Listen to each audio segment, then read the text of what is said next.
I'm Natalie Reynolds, 28 years old, and 12 years ago my parents threw me out of our house with nothing but a backpack. That night in the rain was just the beginning. I went from homeless to hopeless to building my own design empire worth millions. Last month, I walked into my parents' $5 million mansion for my sister's wedding. Only thing is, they don't own it anymore.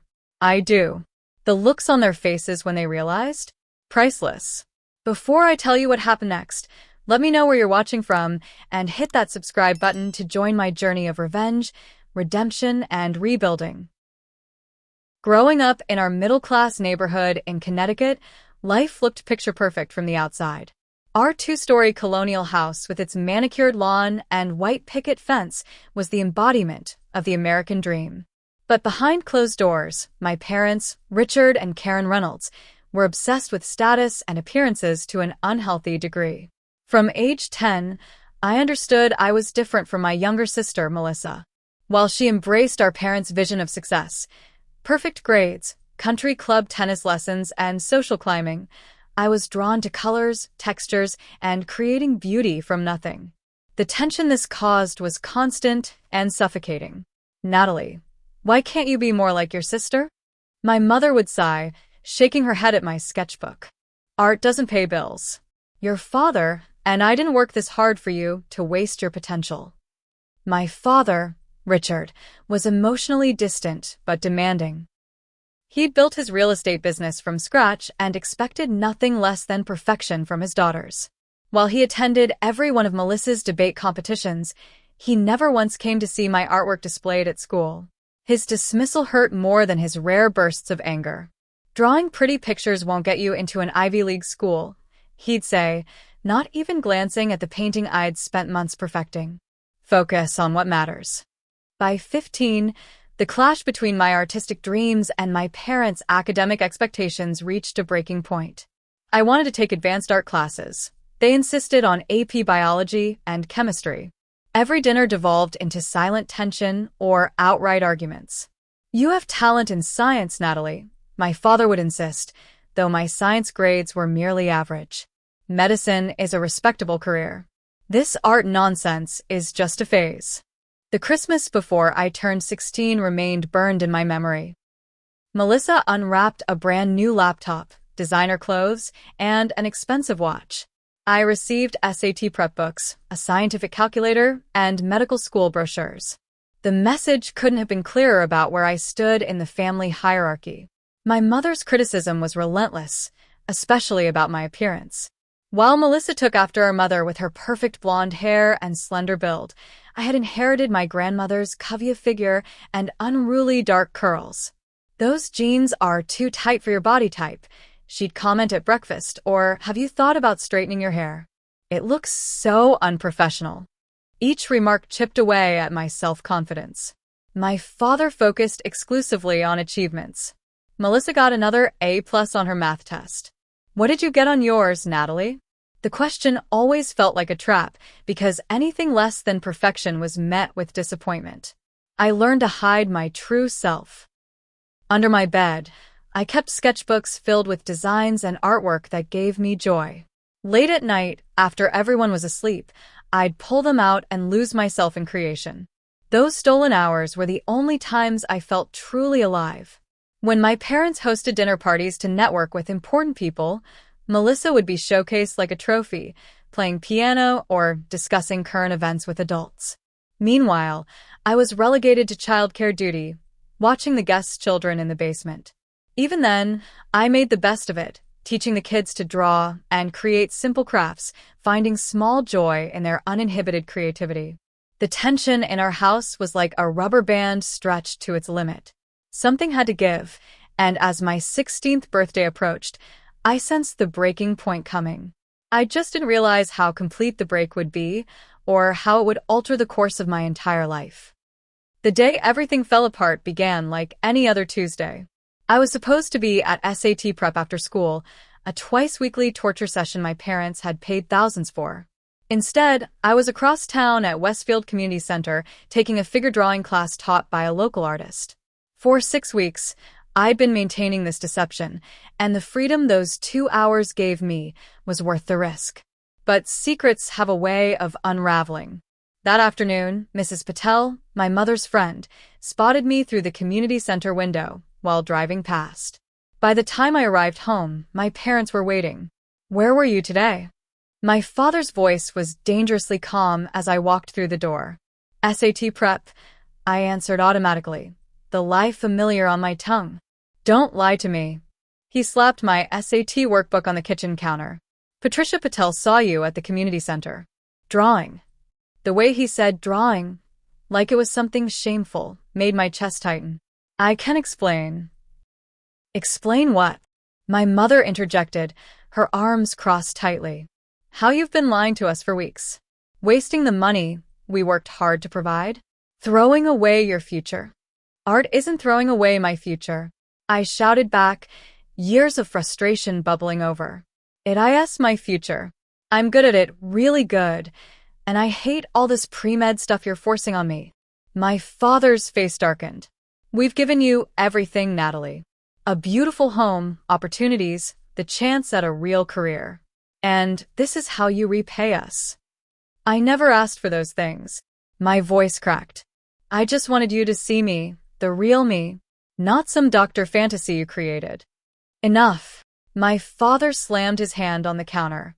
"While you live under this roof, you'll follow our rules. You'll focus on your real studies, give up this art nonsense, and start acting like a Reynolds. Otherwise." "Otherwise what?" I challenged, something breaking loose inside me. "Otherwise, you can leave." The kitchen fell silent. My mother stared at the floor. From the staircase, I could see Melissa watching wide-eyed, halfway down the steps. "Richard." My mother started, but her voice trailed off. "You're choosing this hill to die on, Natalie? Some childish drawings over your family? Over your future?" My father's voice was incredulous. "You're the one making it a choice," I said quietly. "Why can't you just love me for who I am?" "Because who you are isn't good enough." The words exploded from him, hanging in the air like poison. I stepped back, as if physically struck. In that moment, I saw my father clearly for perhaps the first time, a man so afraid of inadequacy that he'd sacrifice his daughter's happiness for his own vision of success. "Then I'll leave," I whispered. I don't think he expected me to take his ultimatum seriously. Neither did I, really. But sometimes words create their own momentum. "Fine." His jaw tightened. "Pack your things." "Richard." My mother finally spoke up. "It's going to storm tonight." "She's made her choice, Karen." I stood frozen until my father gestured impatiently toward the stairs. In a daze, I walked to my room and grabbed my school backpack, emptying textbooks onto the bed. What is one pack when leaving forever? I took practical items, a change of clothes, my toothbrush, deodorant, the emergency cash I'd saved from birthdays, $237. Then came harder choices. My grandmother's silver locket, a small sketchbook, my favorite charcoals. My portfolio wouldn't fit, nor would my art supplies.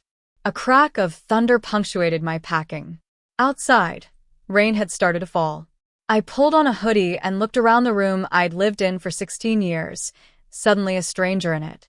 Downstairs, my father stood by the door, expression stony. My mother hovered nearby, her face torn but silent. Melissa remained on the stairs, clutching the banister. "You can come back when you're ready to be reasonable," my father said, holding the door open. The rain hit me the moment I stepped outside, cold and sharp. I heard the door close behind me with a decisive click. Standing on the porch, reality crashed over me. I had nowhere to go, no plan, no future. Just a backpack and the clothes on my back. The sensation of rain soaking through my hoodie, then my t-shirt, is something I'll never forget. It felt like the sky was crying the tears I was too shocked to shed. My sneakers squelched as I walked down the driveway, past my mother's luxury SUV and my father's BMW. Symbols of the success they valued more than their daughter. 3 blocks away, huddled beneath the meager shelter of a bus stop, I pulled out my cell phone with trembling fingers. I called the only person I could think of, my friend Zoe. "Can I stay at your place tonight?" I asked, my voice cracking. "My parents kicked me out." The silence on the other end spoke volumes. "Let me ask my parents," Zoe finally said. 40 minutes later, Zoe's mom picked me up, her face a mixture of sympathy and discomfort. In the car, she asked carefully measured questions that danced around what had happened. I could tell she didn't want to get involved in another family's drama. At midnight, driven by hope or desperation, I walked back to my house in the still pouring rain. Using my key, I tried the front door. It didn't work. I tried the back door. Same result. They had changed the locks in the few hours I'd been gone. That night, in Zoe's bathroom, I had my first panic attack. Sitting on the cold tile floor, gasping for breath, the reality of my situation hit me in waves. I was 16 years old, homeless, with no support system. My family, the people biologically programmed to protect me, had thrown me away over a drawing class. As I curled up on Zoe's floor in borrowed pajamas, listening to her steady breathing from the bed above, one thought crystallized with terrible clarity. I truly had no home anymore. The hospitality of friends has an expiration date. I learned this quickly as I bounced from Zoe's house to my friend Taylor's basement to my art classmate Jasmine's spare room. Each stay grew progressively shorter as parents became uncomfortable with the arrangement or siblings complained about the extra person. "It's not that we don't want to help," Taylor's mom explained gently after 2 weeks. "But this isn't a long-term solution." I nodded, understanding even as panic clawed at my throat. Where exactly was a 16-year-old supposed to go? By month 2, I had cycled through every friend whose parents would allow me to stay. I applied for every minimum wage job that would hire a high school student. My first paycheck came from washing dishes at Carlo's Italian restaurant, working from 4 to midnight on weekdays.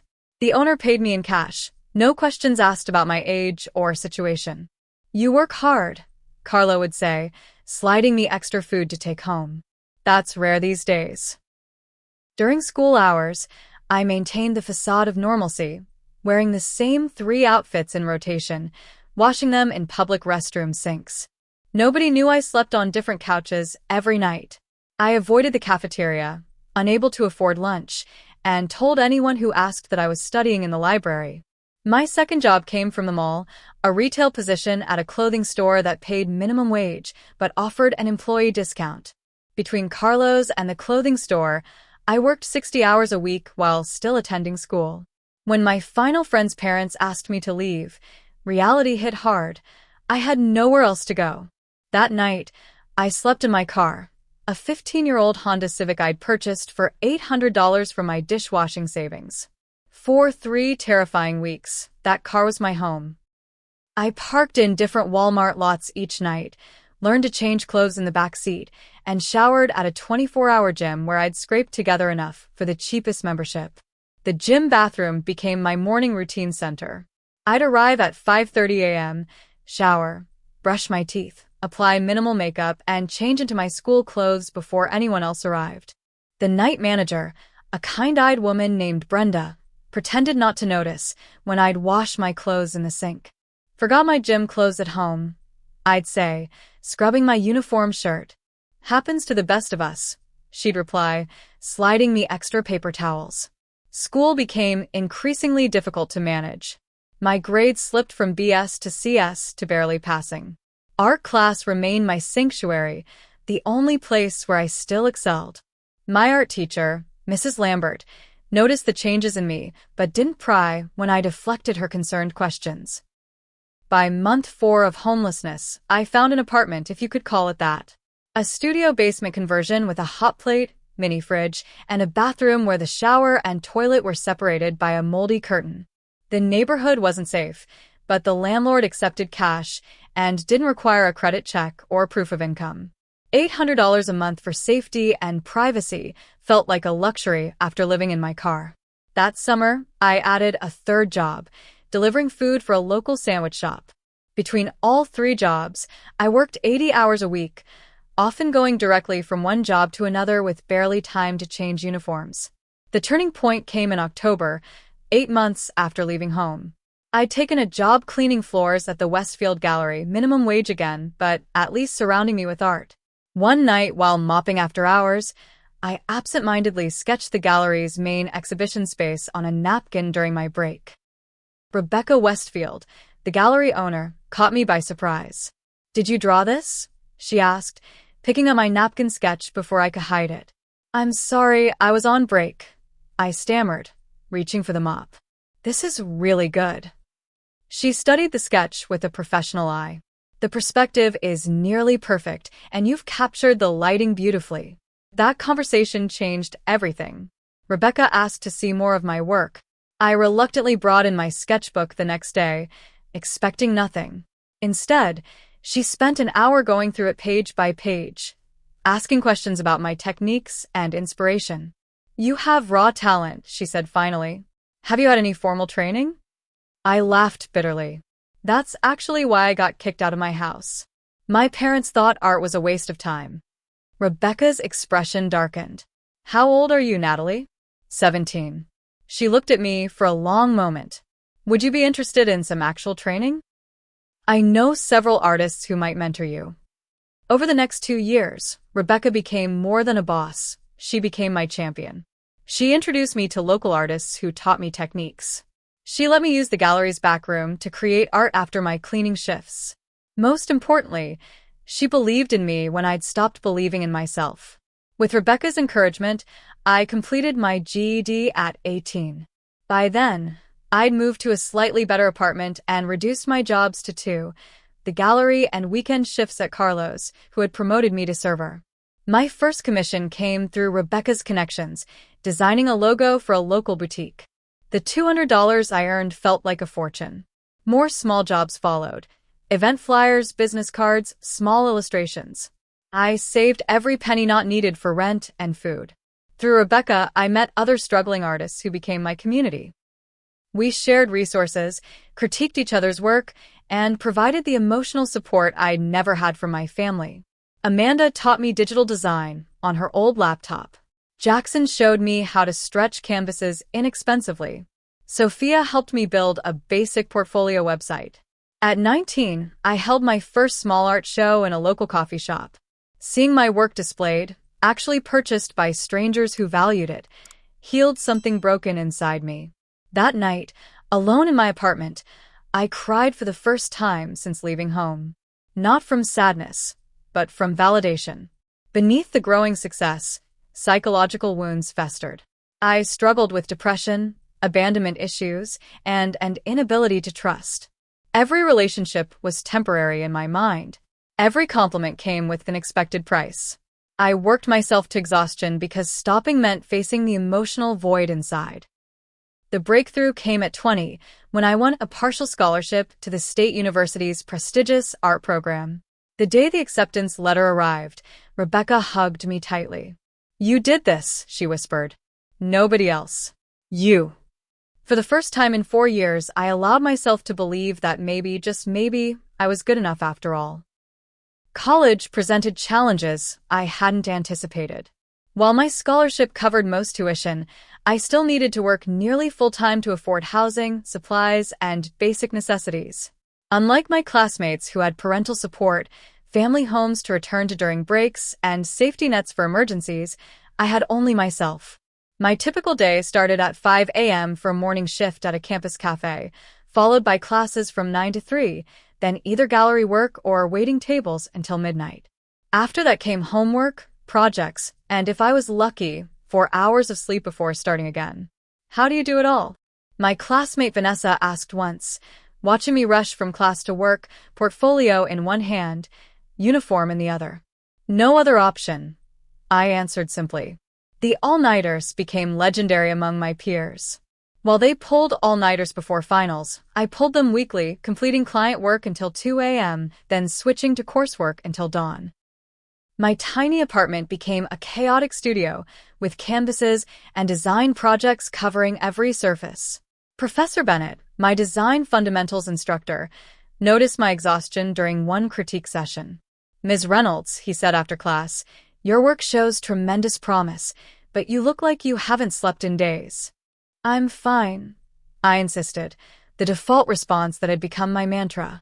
"No, you're not." His directness surprised me. "You're talented enough to make something of yourself, but not if you burn out first. That conversation led to Professor Bennett becoming my most important mentor. He helped me streamline my coursework, introduced me to more efficient techniques, and most significantly, taught me to value quality over quantity in both art and life. Under his guidance, I developed my signature artistic style: bold, architectural lines combined with unexpected organic elements. My digital designs began incorporating hand-drawn elements that made them stand out from the computer-generated work flooding the market. "You have something unique," Professor Bennett told me during my junior year review. "Your work shows technical precision but retains humanity. That's surprisingly rare." Through Professor Bennett's connections, I secured an internship at Meridian Design, a boutique agency known for their innovative campaigns. The position paid barely enough to cover gas money, but the experience proved invaluable. "You're the intern who actually delivers more than we ask for," noted creative director Simon Blackwell after I'd redesigned a client presentation on my own initiative. That doesn't go unnoticed. My first major breakthrough came when a marketing campaign I'd contributed heavily to went viral. The client, a sustainable clothing brand, saw their engagement increase by 400% after launch. "Who came up with a visual concept?" the client asked during the celebration meeting. Simon pointed to me, sitting quietly in the corner taking notes. "Our intern, Natalie." The experience taught me something crucial about the business side of creativity. Technical skill mattered, but understanding client needs, market psychology, and strategic timing could transform good design into exceptional results. I absorbed business knowledge like a sponge: negotiation tactics from listening to Simon's client calls, pricing strategies from the accounting department's discussions, marketing psychology from campaign results meetings. What my peers dismissed as boring business stuff, I recognized as the difference between being a struggling artist and a successful one. My first lesson in valuing my work came shortly before graduation. A local business owner approached me to design their entire brand identity: logo, website, business materials. "What's your rate?" he asked. $20 an hour, I answered, thinking it generous compared to my cafe wages. He laughed. "I'll give you $5,000 for the complete package, with expedited delivery." The amount shocked me, more than I'd make in months at my other jobs. Later, I learned from Simon that I could have charged double that amount. "Never apologize for charging what you're worth," Simon advised. "Underpricing hurts you and the entire industry." Graduation brought multiple job offers, but the most attractive came from Meridian, offering a junior designer position with benefits, including health insurance, something I hadn't had since leaving home. By 23, I'd been promoted twice and saved enough to consider my most audacious move yet: starting my own design consultancy. The idea terrified me. Giving up security went against every survival instinct I'd developed. But staying safe wouldn't get me where I needed to go. Reynolds Creative launched from my apartment with exactly 2 clients: a restaurant chain Simon had connected me with and a nonprofit referred by Professor Bennett. I worked 18-hour days, handling everything from design to accounting to client communications. The turning point came when Aster Milano, a rising fashion designer, hired me to rebrand her entire collection before Fashion Week. The project fee was substantial, but the exposure proved priceless. When major fashion publications featured her collection, they mentioned the distinctive branding. My phone started ringing with client inquiries. By 24, I moved into my first beautiful apartment, a sunlit loft with high ceilings perfect for a home studio. The day I signed the lease, I stood alone in the empty space, remembering the moldy basement studio, the car back seat, the friends' couches. "I made it," I whispered to myself, the words echoing in the empty space. That night, I allowed myself to wonder about my family for the first time in years. What was Melissa doing now? Had she become the doctor my parents wanted? Did they ever regret their ultimatum? Did they ever look for me? The questions brought less pain than they once had. My life had become something entirely my own, built with my hands, my talent, my perseverance. The family I'd created through friendships and mentorships had proven more supportive than my biological one ever was. Still, some nights I dreamed of my childhood bedroom, of dinners before everything fell apart, of a parallel universe where my parents had embraced my differences instead of punishing them. I'd wake from these dreams with a lingering ache that success couldn't quite erase. By my mid-20s, Reynolds Creative had transformed from a one-woman operation into a boutique design agency with a waiting list of clients. I'd hired 5 employees, leased office space in a renovated industrial building, and developed a reputation for innovative design that delivered measurable results. Reynolds doesn't just make things pretty, they make things work, read one industry review that I'd framed and hung in our reception area. Our client roster expanded to include national brands, tech startups, and even a few international companies. Projects that once seemed impossibly large became our standard scope of work.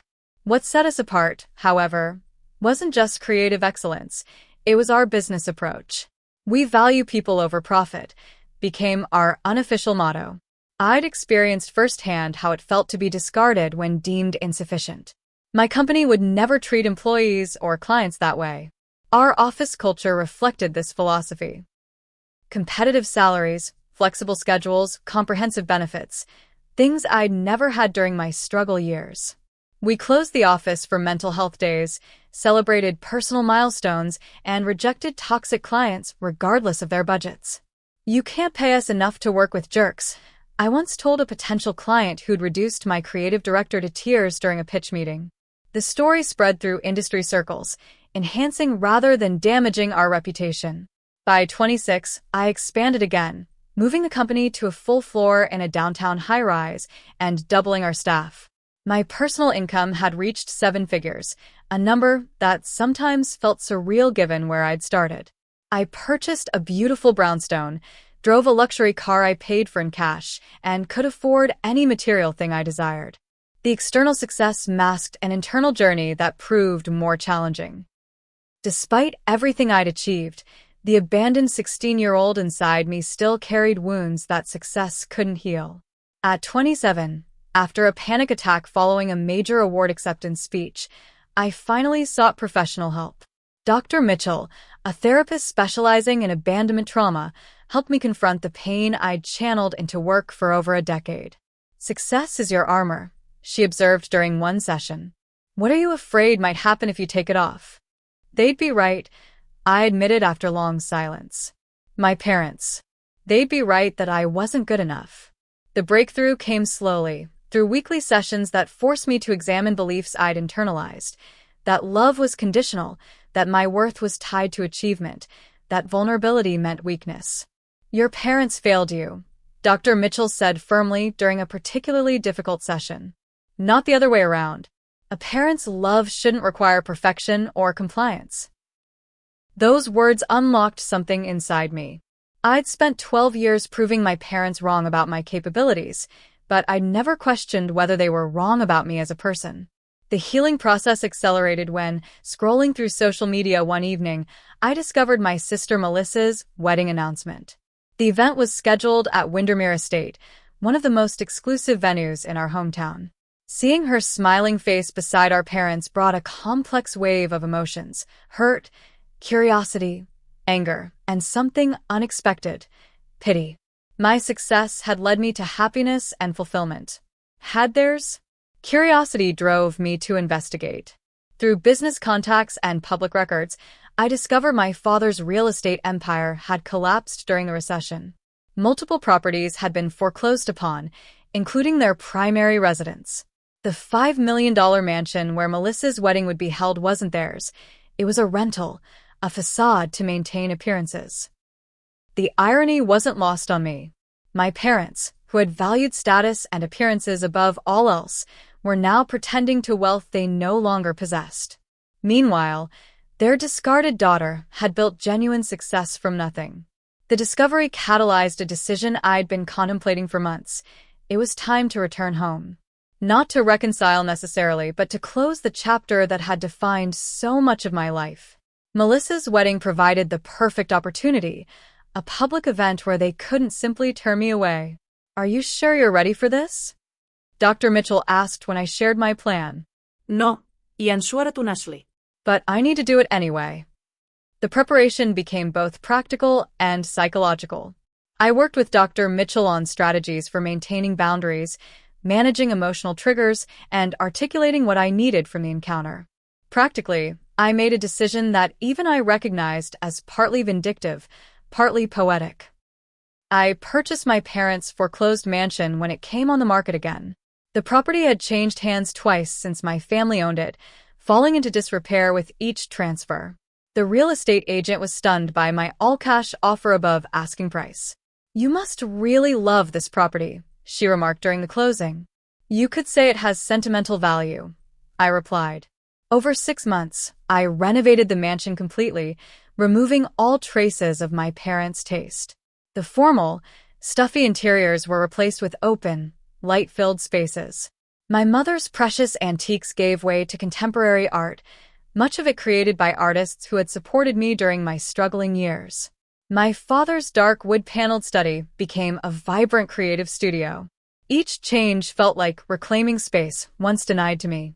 The basement, where I'd been relegated to childcare duty during parties, became a state-of-the-art media room. My old bedroom, once painted the pale pink my mother insisted upon, was transformed into a guest suite in deep blues and greens, my actual favorite colors. Most significantly, I converted the grand formal dining room, where my father had delivered his most cutting criticisms, into a gallery showcasing my journey. Photographs, design work, press clippings, awards, a visual testament to everything I'd accomplished after being told I would amount to nothing. As Melissa's wedding approached, I felt an odd calm. The mansion wasn't just a power play, though admittedly that aspect existed. It represented something more profound. I was no longer defined by what had been taken from me, but by what I had created for myself. The night before the wedding, I stood in what had once been my parents' bedroom, now my master suite, looking out at the same view they'd once claimed. The symmetry wasn't lost on me. 12 years ago, they had closed their door on me.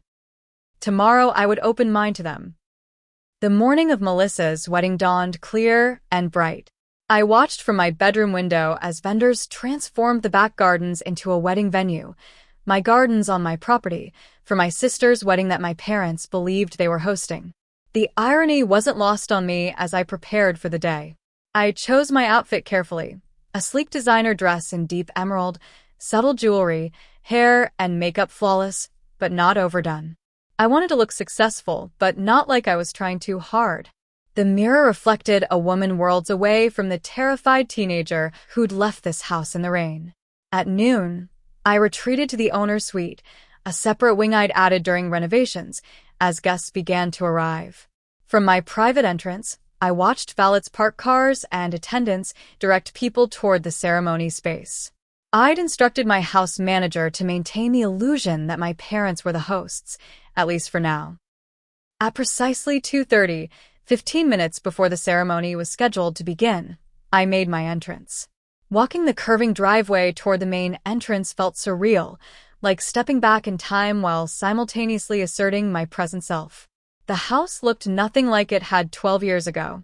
The imposing colonial facade had been modernized with clean lines and walls of glass. The formal gardens had been reimagined as organic, flowing spaces filled with native plantings. Every change reflected my aesthetic, my values, visible evidence that this space was now mine. "Welcome to Windermere," the valet greeted me, not recognizing me as the owner. "Are you with the bride or groom?" "Neither," I replied with a small smile. "I'm the owner of the property." His startled expression was the first of many I would encounter that day. Inside, the transformation was even more dramatic. The once dark foyer now soared 2 stories high, flooded with natural light from skylights I'd installed. Where heavy oil paintings of landscapes had once hung, vibrant contemporary art now adorned the walls, including several pieces from my own collection. Wedding guests mingled in the great room, admiring the space without realizing its significance to me. I moved through them like a ghost, recognized by no one. These were Melissa's friends, my parents' social circle, people who had never been part of my world. Then came the first recognition. My mother's oldest friend, Barbara, stopped mid-conversation when she saw me. "Natalie," she gasped, loud enough that several heads turned. "Natalie Reynolds?" Like dominoes, Awareness spread through the crowd. Whispers rippled outward. That's the older daughter. The one who disappeared. Richard and Karen never talk about her. I maintained my composure, nodding politely but continuing toward the back gardens where the ceremony would take place. Each step felt deliberate, measured, as if walking through my own past. In the garden I saw her first, Melissa, now 26, standing in her wedding gown beside our mother. She looked both familiar and foreign, the same delicate features but more mature, more defined. Her eyes met mine across the lawn, widening in shock. Natalie. Her voice carried across the space between us. Our mother turned, her champagne glass freezing halfway to her lips. For a moment, she looked as though she'd seen a ghost, which, in a way, she had. The daughter she'd allowed to be cast out now returned. "What are you doing here?" Melissa asked as I approached them, her voice a mixture of surprise and something else. Guilt, perhaps. "I was invited." I lied smoothly. "By whom?" My mother found her voice, her hand clutching her necklace, a nervous habit I remembered from childhood. Before I could answer, my father appeared, summoned by the commotion.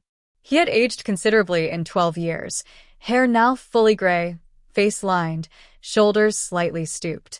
The commanding presence I'd feared as a child seemed diminished somehow. "Natalie."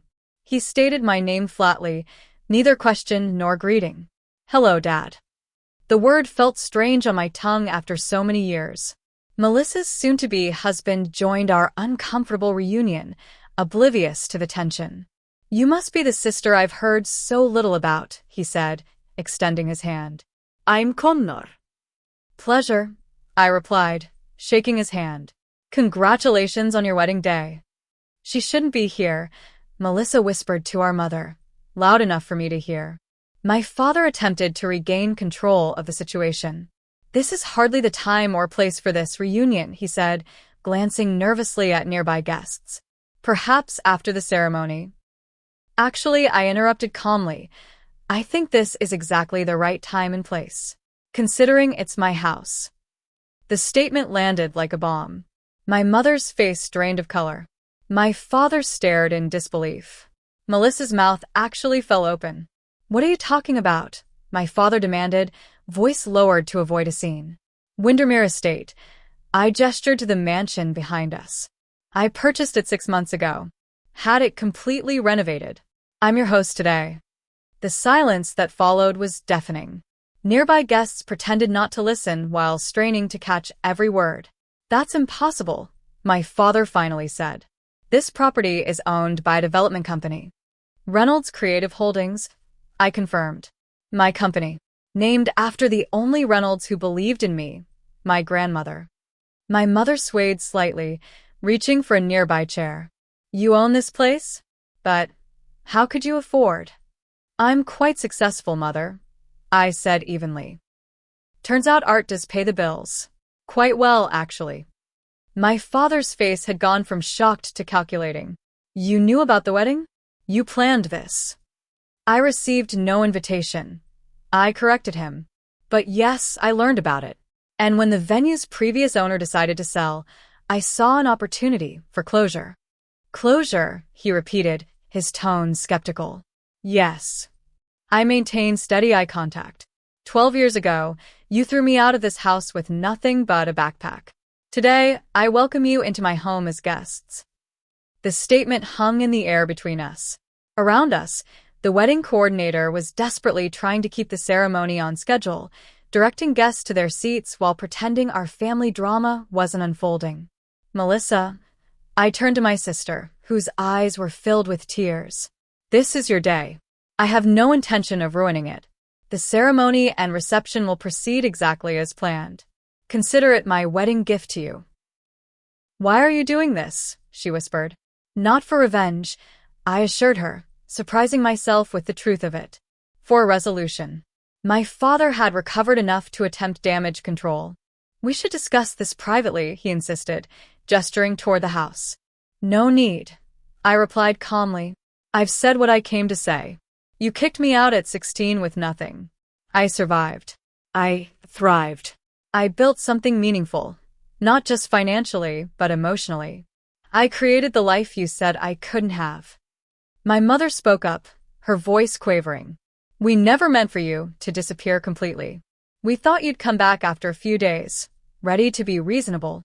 You changed the locks, I reminded her. The same night. She had no answer for that. My father straightened his posture, his pride visibly wounded but intact. Clearly you've done well for yourself. If this display was meant to prove something, it wasn't for you. I cut him off. It was for me. I needed to stand in this space again. Not as the child you rejected, but as the woman who succeeded despite that rejection. The wedding coordinator approached nervously. Excuse me, but the ceremony really should begin? Of course, I nodded, stepping back. As I said, everything proceeds as planned. I'll be attending as a guest, if that's acceptable to the bride and groom. Melissa looked at her fiancé, then back at me. You should stay, she said quietly. We have a lot to talk about after. As guests were seated and the ceremony began, I took a place in the back row. From there, I watched my sister Mary, my parents perform their roles, the celebration unfold in my garden. The confrontation hadn't gone as I'd imagined during those years of fantasizing about revenge. There had been no shouting, no dramatic breakdowns. Instead, something more powerful had happened. I had changed the narrative. No longer was I the rejected daughter, the family failure. I was the successful woman who owned the very ground they stood upon. More importantly, I realized as I watched my father maintain his facade of wealth and success throughout the reception, I no longer needed their approval. The validation I'd once desperately craved from them seemed hollow compared to what I'd built for myself. As the evening progressed, I observed my family from a distance. My father, drinking too much at the open bar. My mother, laughing too loudly with friends.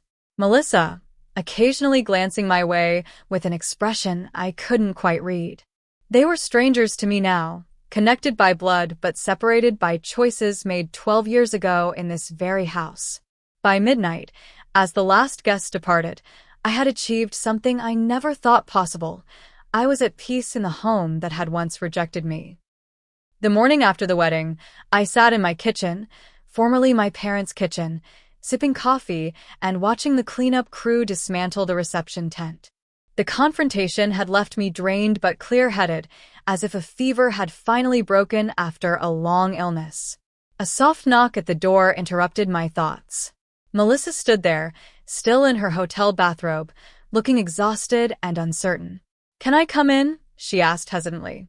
"It's your childhood home, too," I replied, gesturing toward a chair. She sat across from me, studying my face as if seeing me for the first time.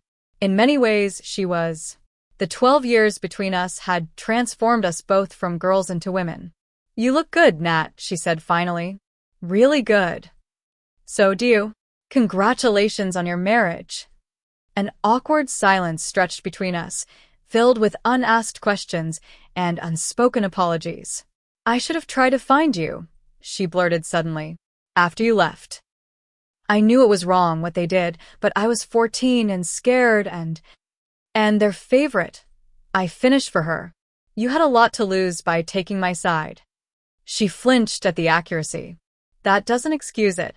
"No," I agreed. "It doesn't. But I understand it now in a way I couldn't then." Tears filled her eyes. "I've thought about you so many times over the years. Wondered where you were, if you were okay. Mom and Dad, they just stopped talking about you. Like you'd never existed. That must have been difficult for you, too," I said, surprising myself with the genuine empathy I felt. Our conversation lasted hours, filling in the 12-year gap between us. She had indeed become a doctor, a pediatrician, though she admitted it wasn't her first choice. She'd married Connor, a surgeon, creating the perfect power couple our parents had always envisioned. But beneath the surface accomplishments, I sensed a familiar emptiness. "Are you happy, Melissa?" I asked directly. Her hesitation answered before her words did. "I have everything I'm supposed to want." "That's not what I asked." Our parents arrived mid-afternoon. Not to reconcile, I quickly realized, but to manage the situation. My father's businessman instincts had kicked in overnight. "We should discuss terms," he announced without preamble, sitting at my kitchen counter uninvited. "Terms?" I repeated. "For your discretion." "About the property ownership." About the past. This situation could be embarrassing for all of us if it became public knowledge. I laughed, a genuine, disbelieving laugh. "You still don't get it, do you? I didn't do this for leverage or blackmail. I did it for closure." My mother, who had been silently examining my renovations with thinly veiled criticism, finally spoke. "We made mistakes, Natalie. We can acknowledge that now. But you were always so difficult, so determined to defy us at every turn." "I was 16, I reminded her quietly. A child. "Your child." "We gave you everything," my father insisted. "Except acceptance. Except unconditional love." I kept my voice level, the lessons from therapy serving me well. Those were the only things that mattered. The conversation cycled through predictable patterns, justifications, minimizations, attempts to rewrite history. My father offered money to make things right, a concept so backward it would have been laughable if it weren't so sad. My mother sought forgiveness without actual apology, speaking of moving forward as a family without addressing the past. Melissa watched silently, her expression shifting between guilt and revelation as she witnessed our parents' manipulations through adult eyes. By evening, one thing had become abundantly clear. Meaningful reconciliation with my parents might never be possible. They remained trapped in their narrative, unable to truly see the damage they had done or take responsibility for it. With Melissa, however, something new had begun. A tentative bridge across 12 years of absence. "I'd like to know my sister," she said as they prepared to leave. "If you're willing." "I'd like that too," I replied, meaning it. In the weeks that followed, I made a decision about the mansion that surprised even me.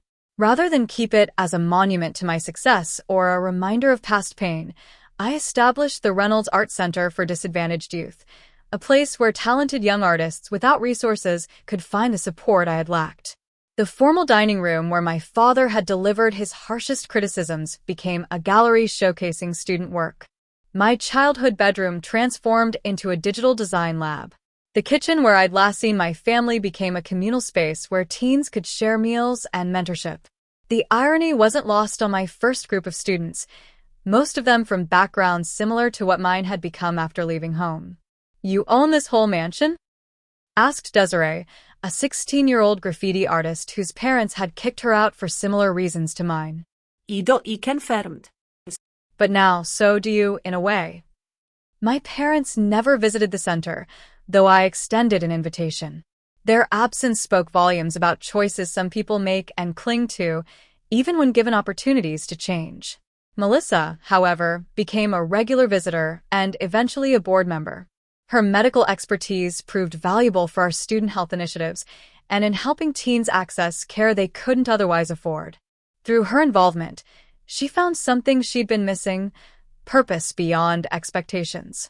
My chosen family, Rebecca, Professor Bennett, Simon, Dr. Mitchell, and countless others who had supported me along the way, celebrated the center's opening alongside me. Their presence reminded me that family isn't always about blood, but about who stands beside you when it matters. The relationship I'd begun 2 years earlier with David, an architect I'd met through a client project, deepened into something I'd once thought impossible for someone with my trust issues. His patience with my emotional walls and genuine interest in understanding my past helped me open myself to vulnerability without fear of abandonment. "I'm proud of you," he told me the night of the center's grand opening. "Not for your success or this building, but for your heart, for breaking the cycle." Life settles into new patterns, even after seismic shifts. My design firm continued to thrive, though I scaled back my involvement to focus more on the art center and my personal life. My relationship with Melissa evolved into something genuine, if sometimes fragile. My parents remained distant figures, occasional presences at major events, but never truly part of my life again. The most profound change, however, was internal. The desperate need to prove my worth, to my parents, to the world, to myself, gradually released its grip. Success became not a shield or weapon, but simply the natural outcome of doing what I loved with integrity. The abandoned 16-year-old inside me began to heal, not because I'd achieved revenge or even reconciliation, but because I'd created meaning from pain. The girl who left this house with nothing had returned a woman who had everything that truly mattered: purpose, community, self-acceptance, and the knowledge that worth isn't earned or proven but inherent. Standing in the art center's main gallery one evening, watching a teenage girl explain her painting to an impressed visitor, I realized the most important lesson of my journey. Our past shapes us, but it doesn't define us. Our value isn't determined by those who couldn't see it. And sometimes the greatest act of power isn't in getting even, but in getting free. Have you ever had to rebuild your life from scratch? What would you say to your younger self if you could go back to your darkest moment? Share your story in the comments below, and don't forget to like, subscribe, and share if this journey resonated with you. Remember, sometimes our greatest strength comes from the very moments that once broke us. Thank you for listening to my story, and may your own journey lead you to peace, purpose, and the family you deserve, whether born or chosen.